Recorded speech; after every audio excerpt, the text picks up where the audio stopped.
Y seguimos en los días más felices, el programa de la Juventud Sindical de la CGT. Y ya estoy acompañado por mi amiga Florencia Gutiérrez, que es economista del CEPA. Hola Flor, ¿cómo estás? ¿Cómo les va? Muy buenas tardes, gracias por la invitación. Mi amiga, dijiste, Rama, ¿no? Es mi sabía. amiga, Sí. Florencia es bien. mi amiga Florencia, sí, por supuesto. Nos conocemos de hace varios años ya con Flor. Militábamos juntos. Militábamos juntos, En el mismo por espacio, supuesto. no juntos. En el mismo espacio, exactamente. Después ella se fue para la ciencia que yo detesto y aborrezco con todo mi ser, que es la economía. ¿Cuál era ese espacio, si se puede saber? En peronismo militante militábamos. Mira, en el nosotros. PM. Sí, en el PM, la ortodoxia del peronismo nos decían en un momento, pero bueno, nada. Ahora también igual. Pero bueno, Flor, nada, queríamos charlar con vos un poquito sobre, bueno, va a ir una votación importante, va a salir probablemente, esperemos que no, la ley de bases, capaz me traicionó un poco el inconsciente recién, pero bueno, queríamos ver qué impacto va a tener en eso en nuestra vida, bajar un poco la economía a la tierra, y me parece que en eso vos sos bastante ducha. Sí, bueno, vamos a ver qué pasa el miércoles, si finalmente tiene la sanción del Senado, si vuelve a diputados o qué es lo que pasa. Pero lo cierto, y en concreto, para ir al grano, yo creo que esta ley no beneficia a los laburantes, para decirlo de manera muy concreta. Por el contrario, a ver, tiene una lógica, que es la lógica del planteo de Sturzenegger y de Javier Milei, que es una apertura, desregularización, quitar al Estado como intermediario dentro de lo que es el mercado, ¿no? Porque el Estado estorba, molesta, genera desincentivos, no permite que crezca el sector privado. Entonces, en ese marco buscan quitar todo tipo de regulaciones, y en base a eso está esta ley bases que tiene, digamos, el gobierno la necesita porque, o por qué necesita. Primero, porque necesita dar una señal al mercado y a los agentes económicos de que tiene un apoyo político. Y que ese apoyo político está más o menos en línea, o entiende o apoya el programa económico de Javier Milei. Entonces necesita ese sustento político, por eso necesita que se apruebe esta ley, pero además le permite tener cierta recaudación tributaria en el corto plazo, diría yo, en el corto plazo, porque, por ejemplo, no, está bien, estamos para esto. Por el mate estamos hablando, porque esto es radio. Sí, vamos a no, hablar. pero es radio pero verdad. se ve. Claro, estamos ahí intentando mutar al streaming, ya nos va a salir, pero bueno, nada. Bien. Bueno, no, y en términos generales, a ver, yo creo que el gobierno lo que busca es mejorar los niveles de recaudación, por ejemplo, con el adelanto del pago de bienes personales, una moratoria, el blanqueo, el impuesto a las ganancias. Lo que busca que es, bueno, tratar de mejorar los niveles de recaudación, yo digo hoy, porque mañana o en el mediano plazo, si vos haces que te adelanten el impuesto a los bienes personales, que ahora voy a poner un poco el foco ahí, es un impuesto que vas a recaudar ahora, pero que vas a dejar de recaudar después. Entonces, en este marco ellos dicen, bueno, si a nosotros nos aprueban la ley bases, vamos a tener más recaudación ahora, y por lo tanto el ajuste fiscal no tiene que ser tan fuerte como lo venimos haciendo hasta ahora. ¿Por qué? Porque vamos a tener un poco más de recaudación por esa vía. Si no nos aprueban la ley bases, Pero lo que va ¿cómo a pasar sería es que el ajuste que va a adelantar tener el que cobro ser- de bienes personales? ¿Qué? ¿No lo pagamos el año que viene, lo pagamos ahora? Claro, o sea, lo que establece la ley es, por un lado, blanqueo low cost, le decimos nosotros. ¿Por qué? Porque vos podés traer hasta $100.000 y no pagás ningún tipo de tasa, o sea, tasa cero directamente. Además, puedes ingresar montos mayores incluso a $100.000, y si lo dejas en una cuenta especial hasta el 31 de diciembre del 2025, o sea, hasta el fin del año que viene, tampoco pagás ningún tipo de alícuota, algo que no pasó en ningún blanqueo, porque uno podría plantear, ¿El blanqueo de Macri cómo fue? bueno, uno podría plantear, hubo blanqueos en otros periodos, sí, lo hizo Cristina, lo hizo el gobierno de Mauricio Macri. En ninguno tenía tantas facilidades, digamos, para el que quiere ingresar los dólares sin tener ningún tipo de penalidad de multa por el blanqueo de esos dólares, que es un poco lo que se está planteando ahora. Incluso no se puede ver la trazabilidad de esos dólares, de dónde ingresan o de dónde se ingresan esos dólares, lo cual te permite que, por ejemplo, puedas blanquear guita del narcotráfico, de armas o de otros sectores. Bueno, eso es algo que muchos ¿Y antes diputados sí y te diputadas lo han preguntaban de planteado. dónde venía? Antes había como una trazabilidad del dinero que ingresabas o que se blanqueaba, ahora no lo hay. Y además, digamos, esto por el sector blanqueo. Después vos tenés otras cuestiones, como por ejemplo el adelanto de bienes personales. Bienes personales es el impuesto más progresivo que tenemos hoy en este momento en nuestra estructura tributaria, porque grava el patrimonio que vos tenés. Entonces vos pagás de acuerdo a tu patrimonio físico. Más patrimonio tenés, más impuesto a las ganancias pagás. Bueno, ¿qué es lo que quiere hacer este gobierno? Primero, adelantar el pago de bienes personales, en donde te dice, mirá, vos podés adelantar el pago de los próximos 5 periodos fiscales, de los próximos 5 años, en una sola cuota, el 75% de una sola cuota para este año. Si vos nos adelantás ese pago, te vamos a bajar la alícuota de bienes personales, que hoy la alícuota máxima está en 2.25, te la bajo a 0,25, O sea, prácticamente se deja de pagar bienes personales y encima todos los bienes incrementales por encima de diciembre del 2023 no van a pagar impuesto a las ganancias. ¿Por qué? Porque vos ya adelantás la cuota en un pago este año. Por lo tanto, si vos después te compras una casa, un auto el año que viene, el otro año, eso no va a quedar grabado por el impuesto a las ganancias. Bien. Y encima le sacás recaudación a los próximos años. ¿Puedo hacer un paréntesis ahí? Sí, cómo no. Bueno, yo soy politólogo de economía, muy poco, una sola materia en la carrera, nada que ver. Pero nosotros vemos filosofía política. ¿Hay algo en economía como filosofía económica? Se estudia más o menos de dónde sale la noción de cobrar impuestos filosóficamente, ¿dónde la agarran? Y si existe eso, ¿qué diferencia hay entre cobrar impuestos al flujo y cobrar impuestos al capital? Porque entiendo que bienes personales es algo que no se mueve, digamos. Yo puedo tener 10 casas y por ahí no laburo. Y tengo que pagar por esas 10 casas. ¿De dónde saco? Tengo que vender las casas, me voy descapitalizando. Bueno, bienes personales se paga sobre stock, y es cierto. Exacto. Los impuestos ideales son los que graban también el flujo. Pero no ideales es menor. ¿para quién? ¿Ideales dentro de qué No, dentro escuela? de la estructura tributaria, Ok. digamos. Cuando uno habla de ideal de estructura tributaria, primero me parece interesante poder hablar de impuestos, Ujú. porque siempre que hablamos de impuestos se le pone una connotación negativa. Sí. Como diciendo, tenés muchos impuestos, qué malo que es. Y si bien no es que todos pagamos impuestos realegres, recontento vamos a pagar Claro. nuestros impuestos, la realidad es que lo tenemos que pensar como la capacidad de recaudación que tiene el Estado. Y si lo pensás como la capacidad de recaudación que tiene el Estado, también lo tenés que pensar como capacidad de distribuir que tiene el Estado, eso que cobra a través de los impuestos. Entonces, ¿nosotros qué es lo que buscamos? Bueno, que se pueda recaudar de aquellos sectores que tienen un mayor poder de contribución, que nosotros le decimos a esos son los impuestos más progresivos, que son bienes personales, que incluso es el impuesto a las ganancias que pagan las sociedades, como poner algunos ejemplos, en relación a los más regresivos, como ejemplo ingresos brutos o el IVA, por ejemplo, que lo paga desde el más rico hasta el más pobre. Lo que hace esta ley bases, es decir, te bajo la alícuota, o sea, te bajo lo que vos pagás de uno de los impuestos más progresivos de nuestra economía hoy, que es bienes personales, porque como decís vos, pagás, si tenés 2 casas, más de un auto, también pagás Sí. el impuesto a los bienes personales. Bueno, te va agravando el stock, el patrimonio que vos tenés. Y en contraposición lo que hace es, por ejemplo, le pone nuevamente el impuesto a las ganancias a los trabajadores y a las trabajadoras. Entonces, uno podría decir, bueno, ¿dónde está la lógica ahí? Que paguen menos los que más tienen y que paguen otra vez el impuesto los laburantes, los trabajadores. Bueno, eso Sí. es una de las cosas, por ejemplo, que tiene esta ley. Después tiene la parte de la moratoria, que yo no la quiero dejar de lado, ¿no? Elimina la posibilidad de que muchas mujeres, incluso también muchos hombres, puedan acceder a una jubilación. Nada más ni nada menos. Para mí es un punto como que a veces se desdibuja dentro de lo que es el debate de la ley bases, o no lo tenemos tan presente, pero la moratoria le permitió jubilarse a 7 de cada 10 mujeres que hoy cobran o perciben una jubilación. Y si se elimina la moratoria previsional, 9 de cada 10 mujeres no van a poder jubilarse porque no tienen los 30 años de aporte. Pero además, no lo van a poder hacer a los 60, tienen que esperar recién a los 65 años para cobrar la PUAM. ¿Se acuerdan la PUAM, que es la Pensión Universal de Adultos Mayores que le puso Sí. el gobierno Mauricio Macri? Bueno, es el 80% de una jubilación mínima, la PUAM.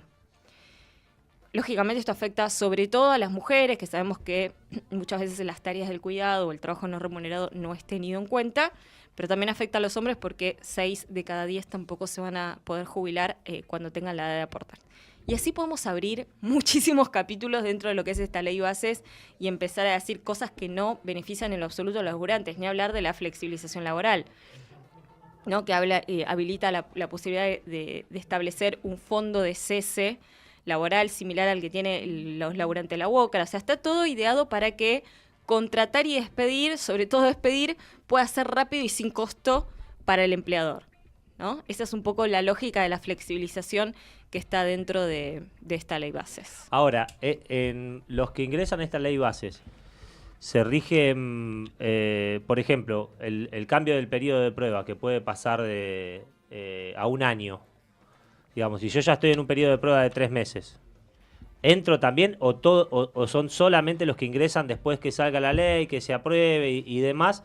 La ley, no, como yo tengo entendido que no va para atrás. Que no es retroactiva, no, sí, probablemente sea sobre lo que vaya los para laburantes adelante. nuevos, claro. Okay. Si vos empezás a trabajar en un año, lo cual, imagínense la inestabilidad que te da, ya 3 meses saber si vas a continuar o no vas a continuar al lugar donde estás yendo todos los días, si tenés que seguir buscando trabajo o no, en este contexto muy difícil. Hoy salieron los datos del CIPA, del Sistema Integrado Previsional Argentino de Empleo, y solamente en diciembre, enero, febrero y marzo, o sea, 4 meses del gobierno de Javier Milei, ya se perdieron 95.000 puestos de trabajo en el sector privado.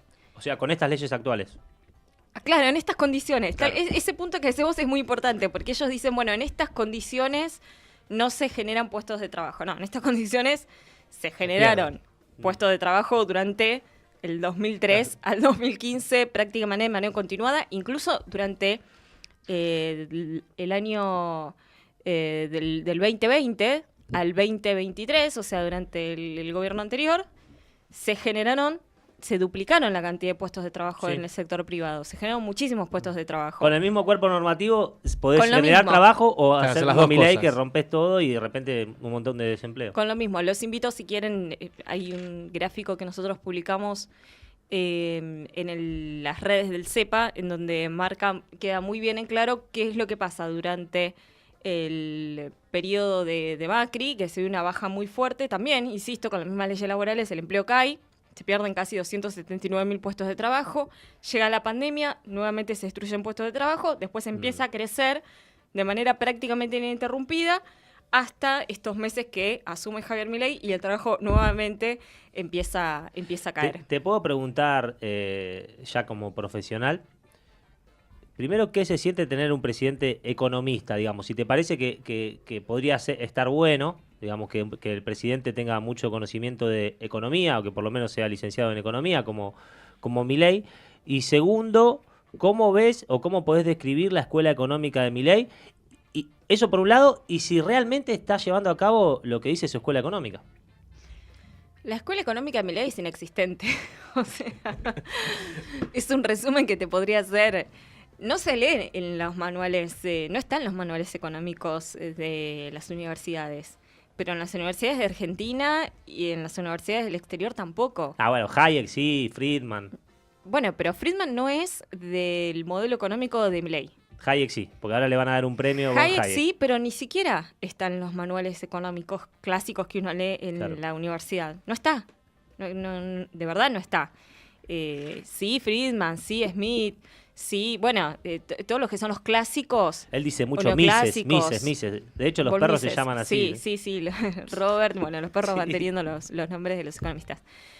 Digamos, Milei se define como anarcocapitalista, de verdad que eso no está en ningún lado, y su esquema económico, del cual él asume o se hace cargo, no es el que está implementando en este momento.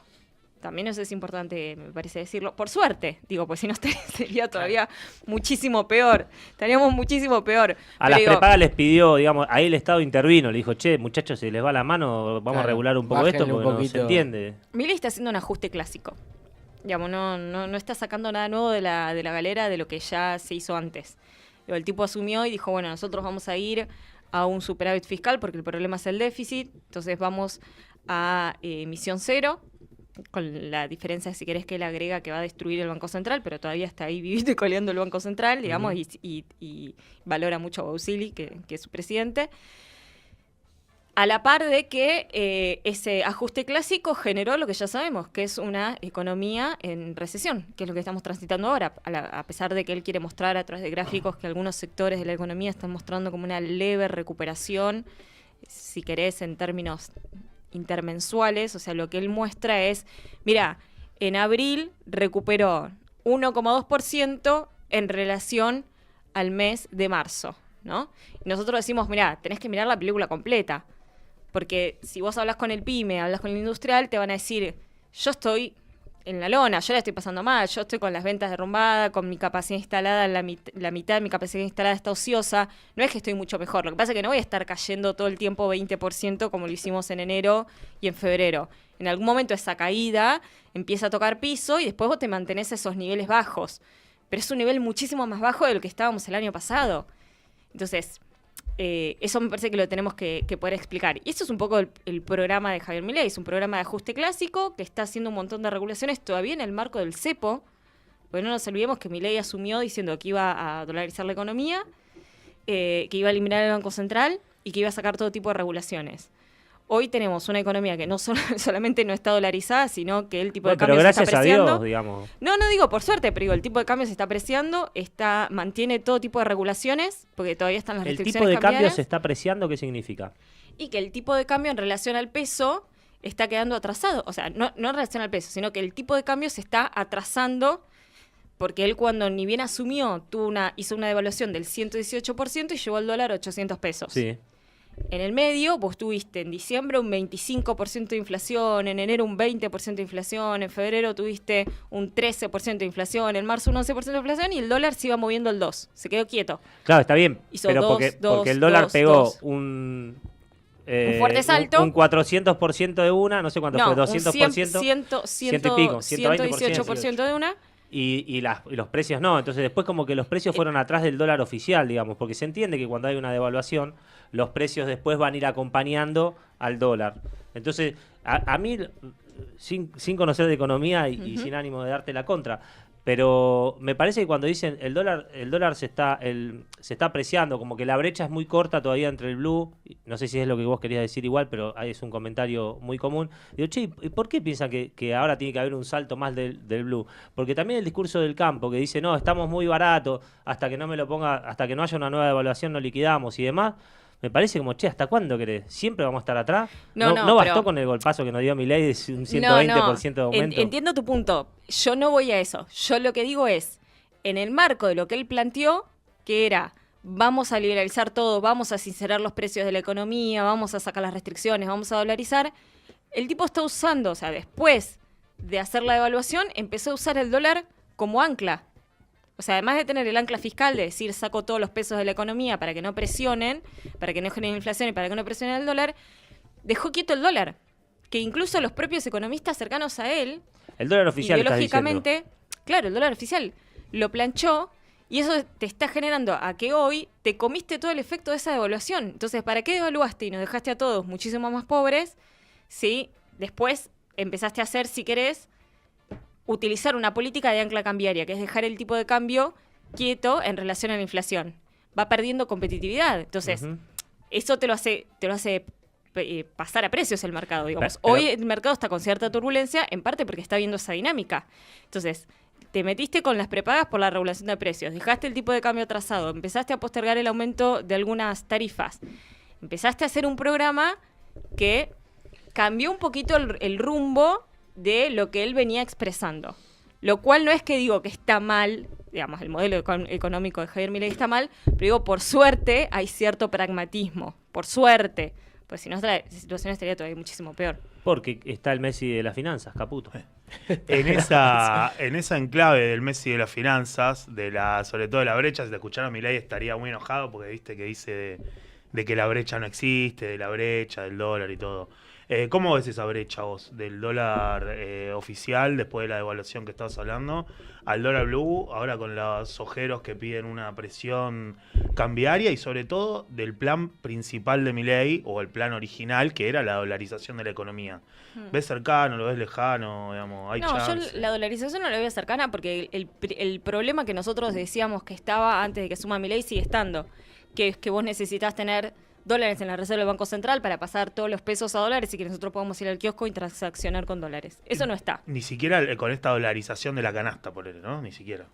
¿No? Digamos, si vos tenés esos precios de la canasta básica dolarizada. Sí, pero no están dólares. Los costos. Nuestros costos están en pesos, digamos. Bien. Nosotros el alquiler, la gran mayoría lo pagamos en pesos, la gran mayoría. Entonces, algunos se dolarizaron un poco, pero digamos, la mayoría están en pesos. Cuando vas a la carnicería a comprar carne, la compras con pesos. Cuando vas a la verdulería, la compras con peso. Cuando querés ir el 99% de nuestras transacciones son en pesos. Entonces, vos hoy necesitas un nivel de dólares que no tenés en las reservas del Banco Central. El Banco Central viene comprando cada vez menos volumen de dólares porque además Javier Milei venía como acumulando un buen ritmo de reservas, ¿no? Venía comprando dólares en parte porque tenía muy planchadas las importaciones y no estaba haciendo el pago de las importaciones.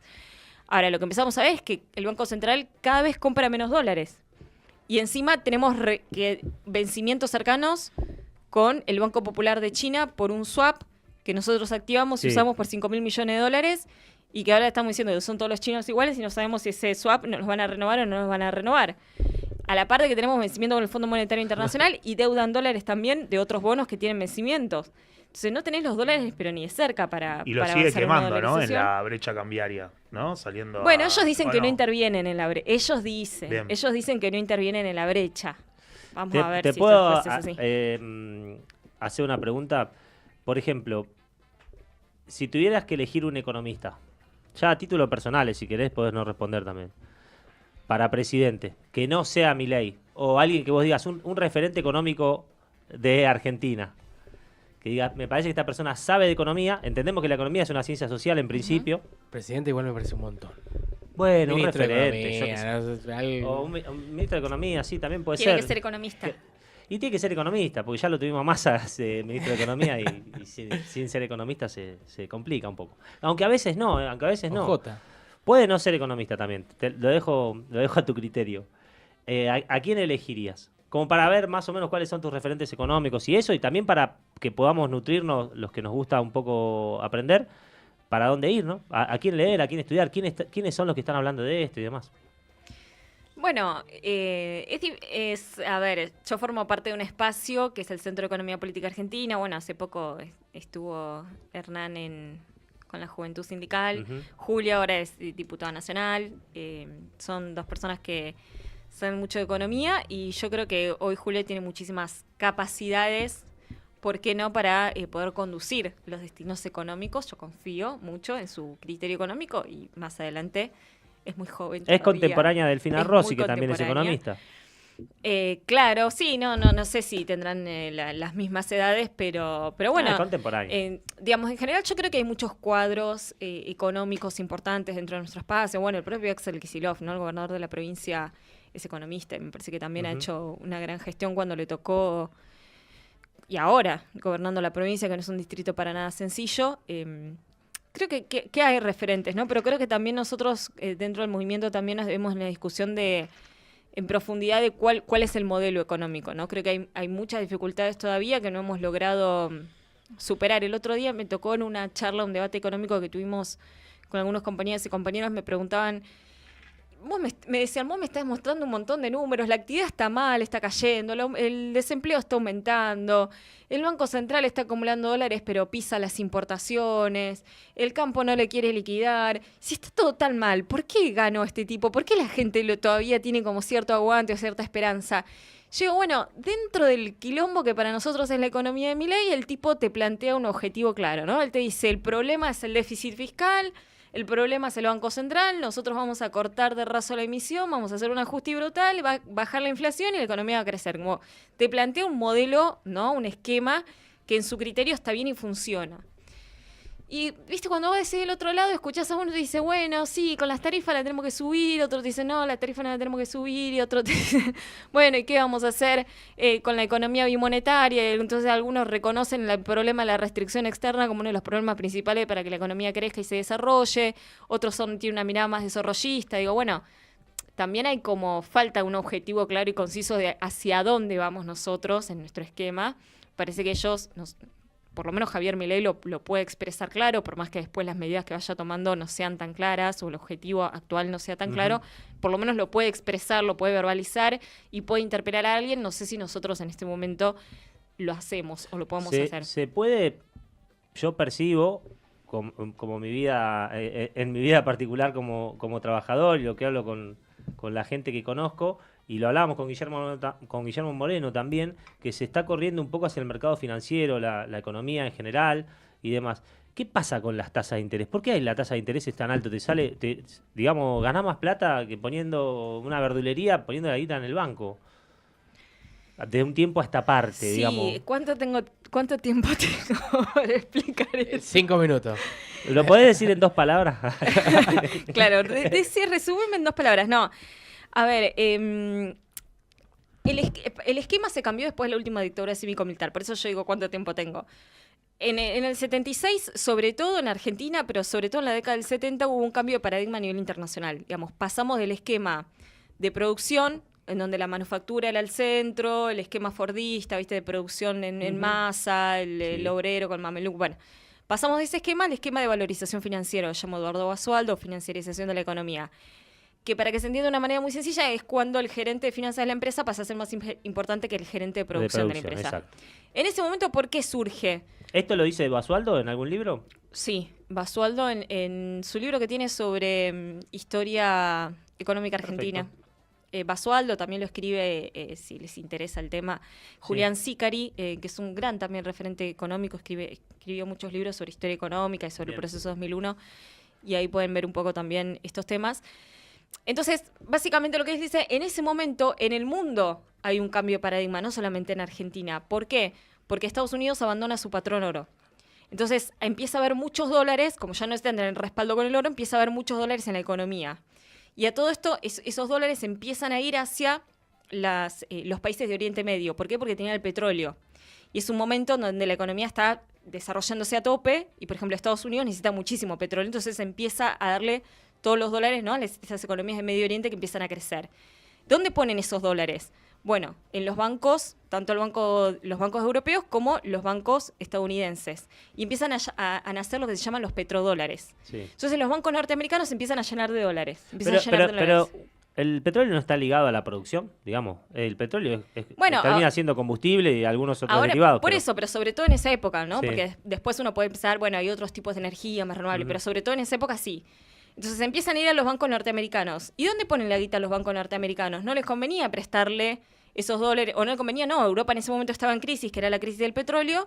Se lo empiezan a prestar a las economías en ese momento del tercer mundo, como por ejemplo Argentina, que además necesitaba, y el resto de los países de Latinoamérica. Entonces ahí empieza a imperar un proceso en el cual me conviene más tomar deuda externa, o el sector privado empieza a tomar deuda externa antes de que poner esa guita en aumentar la producción, en generar más manufacturas, en generar más puestos de trabajo. Ahí arranca como un proceso que se profundiza después con la llegada del consenso de Washington en la década del 90, pero que nunca se va a abandonar. Digamos, incluso hoy estamos dentro de un esquema de valorización financiera que vos decís, tengo un excedente, ¿qué hago? ¿Invierto en una máquina y aumento mi nivel de producción? Bueno, si estás quizás en un sector competitivo, sí. Quizás en algunos lugares sí, bueno, no. Me fijo a ver qué rendimiento me da en este momento la tasa de interés ¿Qué recomendarías vos en las condiciones actuales? No, pero una cosa es para un pequeño ahorrista, por ejemplo, es lejos la decisión que puede tomar una empresa.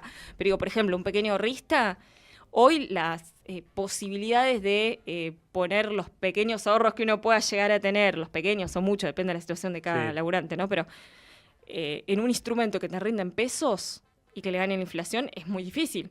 ¿Por qué? Porque el Banco Central lo que viene haciendo es bajando la tasa de interés a tal punto que también hoy se la cuestionan, porque dice, bajaste mucho la tasa de interés. ¿Por qué? Porque querés limpiar el balance del Banco Central, porque estabas emitiendo muchos pesos para pagar los pases. Me estoy poniendo un poco técnica, pero digamos, el Banco Central tiene que pagar intereses a los bancos, ¿no? ¿Cómo pagas esos intereses? Bueno, tiene que emitir. Por eso Javier Milei está emitiendo. No es que no esté emitiendo plata. Si vos bajás la tasa de interés, la plata que tenés que remunerar es cada vez menor. Entonces tenés que hacer menos emisión. Por eso están bajando la tasa de interés. Pero lo que pasa es que está destruyendo el ahorro. Digamos, hoy poner plata en un plazo fijo no te conviene. Claro. Entonces, ¿qué haces? Empieza a ponerle presión sobre el dólar. Por eso estamos viendo que estos días también el dólar se empezó a despertar o empezó a subir. Hoy, si me preguntás a mí, las posibilidades de inversión no son muchas. Por lo menos para los que no son sofisticados, los que no tienen cuentas comitentes o los que no tienen la posibilidad de invertir en bolsa y por ahí y ver algún CEDAR o la acción de alguna empresa. Son pocas, son muy limitadas. Pero bueno, a mí me cuesta decir recomendaciones de inversión porque no estoy habilitada por la Comisión Nacional de Valores. Y entiendo que sos... No, y aparte entiendo que sos una economista más de la industria que de la finanza. No por una cuestión de que no le puedo decir, che, invertí en este CEDAR o en esta acción que está buenísima, puede crecer, o en este bono soberano, sino porque estaría dando una recomendación de alguien por ahí del otro lado, me escucha y pone la guita ahí y después la acción cae y me va a venir a buscar a mí. Yo totalmente, porque estoy en contra de todo eso, porque soy una persona... No me gusta... Bueno, yo soy un bicho raro, no me gusta. No me gusta mucho la tecnología y me gustan las cosas que se pueden tocar y demás. Y Y veo que también hay trabajadores. Nosotros A vos te tuvimos gustan una- tener los dólares en el bolsillo, digamos. Crocante. Crocante, uno me gusta arriba tener del otro. Todo lo que pueda tener en el bolsillo me gusta tener. Como más latones sos de ahí. Sí, te veo con yo todos soy los como más billetes. latón en ese sentido. Pero soy peronista.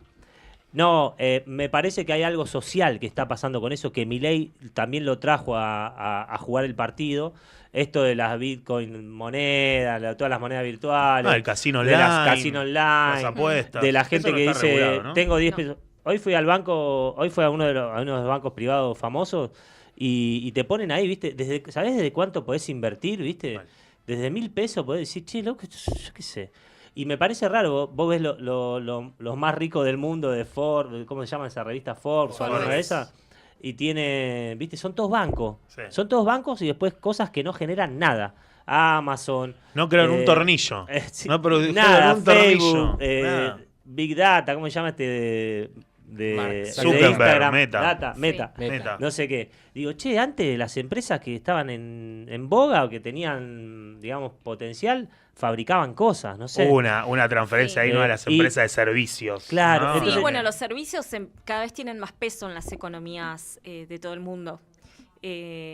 Incluso en muchas economías que tienen características similares a las nuestras, además de explotar todo lo que es su producción primaria, han explotado mucho el sector de los servicios. Bueno, Estados Unidos, el sector de los servicios, no sé si no es el que más aporta a la economía. En nosotros también es muy importante, pero el más importante todavía sí es en cuanto al agregado de valor de la economía está haciendo la industria. Yo creo que no hay que enemistarnos tampoco con esos sectores, ¿no? Porque en última instancia no podemos ir en contra de la corriente. Digamos, ¿Por qué no? Y porque si todo El salmón para sobrevivir va en contra de la corriente. Y pone sus huevos No, donde porque nadie digo, los puede comer. nosotros tenemos que ver cómo con nuestras potencialidades podemos desarrollarnos e ingresar a las cadenas de valor de todo el mundo, cómo podemos también incorporarnos a las cadenas de valor y cómo podemos desarrollar también nuestra industria manufacturera, metalmecánica y todos los sectores que son mano de obra intensiva y que son muy importantes en materia de desarrollo productivo industrial, pero también cómo podemos potenciar todos estos sectores que están creciendo en la economía a nivel internacional y que nosotros tenemos también todas las capacidades de desarrollarlo, porque hemos construido, por ejemplo, tuvimos satélites, el ARSAT, digamos, hay muy poco. ¿Cómo no vamos a poder Todavía desarrollar lo tenemos. ¿Cómo no vamos a poder desarrollar la economía del conocimiento si tenemos un montón de Ahora se están programadores? haciendo reactores nucleares acá, ¿no? Por eso digo, nosotros tenemos toda la capacidad y creo que los recursos naturales, materiales, humanos, no me gusta la palabra recursos humanos, pero digamos, tenemos también todas las potencialidades de los laburantes capacitados para poder desempeñarnos. Peor es capital humano, que ahora Peor dicen es capital humano, ¿viste? sí, pero la palabra recursos humanos también Sí. no me gusta. Pero digo, tenemos todos los factores para poder desarrollarnos en los productos primarios, como somos hoy una potencia a nivel mundial, en el sector industrial y manufacturero, y también en el sector de los servicios y de la industria del conocimiento, que me parece que es un poco también hacia dónde está hoy yendo el mundo y que nosotros tenemos la capacidad de desarrollarnos ahí. Me gustó mucho que dijiste esto, citando a Basualdo, creo que dijiste como que el gerente de finanzas pasó a ser más importante que el gerente de producción en la Sí, economía. Eso no me lo dijo. Basualdo escribe en ese libro cuándo Sí. arranca para él el proceso de valorización financiera, pero esa anécdota me la dijo un profesor. Está bueno. Para no quitarle mérito. No, pero está bueno y ojalá en algún momento, por lo menos para mí, no sé si coinciden, ojalá trabajemos para que sea más importante el gerente de producción que el gerente de finanzas de una compañía. Ujú. 100%. 100%. No sé. Sí.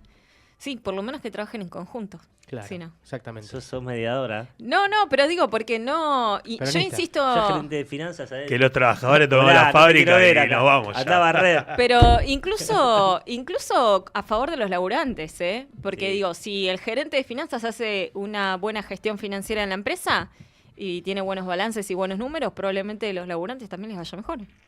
Totalmente, Flor. Bueno, te queremos agradecer por estos casi 40 minutos de entrevista. Nada, esperamos esperarte otra vez acá en el piso para hablar un poquito más de economía, bajándonos a la tierra. Así que nada. No sé si lo bajé o no. Sí, por momentos si lo sí, bajé por momentos mucho, nos por fuimos, momentos nos siempre fuimos lo un pasa lo poco. mismo. Pero bueno, intentamos hacerlo fácil y digerible y nos terminamos. Con Ale nos pasa lo mismo cuando hablamos de siempre. Pero bueno, nada, es un poco nuestro sello distintivo. Tema, tanda y seguimos con los días más felices.